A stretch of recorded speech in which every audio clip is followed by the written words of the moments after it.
Pacquiao. Alam mo, ako ka ng singer. Ay, singer daw po ba kayo? Mga taga-saan po kayo? Ang layo ng pinanggalingan. Kung saan pinanganak si Bubay? Saan? Coronadal City. Oo, ayun. Diyan ako pinanganak, pero yung birth certificate ko kinuha sa Zambales. Ano sasabi mo sa Coronadal? Siyempre, letter K ang start ko kayo nilang pangalan. Coronadal. Hindi, may mga balbuena dyan sa Coronadal. Bago ka makarating dyan, dadaka mo ng Jensen, di ba? Tapos may police ano doon, checkpoint muna. Tama? Tapos sa Davao. Yes. Oh. Sino kumakanta ka ba, Moana? Ah, hindi sumasakay lang daw siya ng bangka. Kasi lahat sila galing Coronadal. Lahat sila galing Coronadal. Pero ito, balikbayan. Saan ba siya galing? Ah, hindi ka balikbayan? Mukha lang siyang malandi. Ang photo yung type niya. Kasi yung outfit niya parang Santa Teresita. Saan ba na yan? Sa tuwing dapitan malapit sa 7-Eleven. Wala naman siya kasi tumira din siya dyan. Oo, dyan ako nakakahana ng lalaki na kapag madaling araw, 500 pero buy one take one.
Jano Gibbs.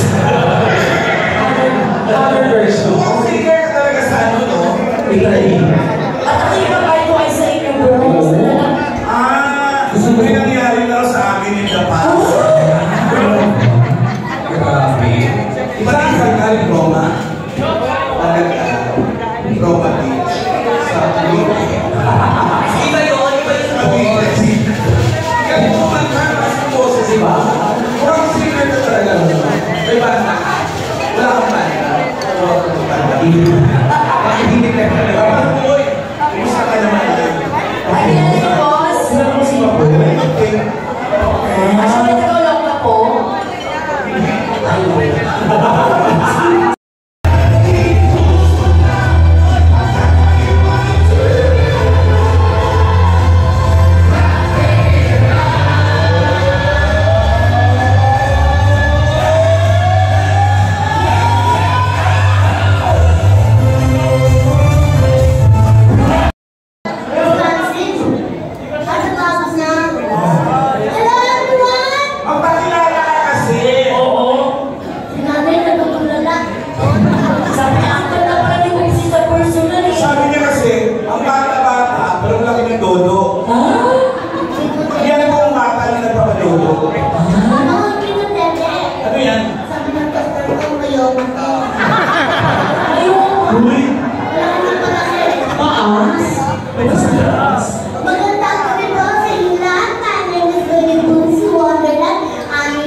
Pa.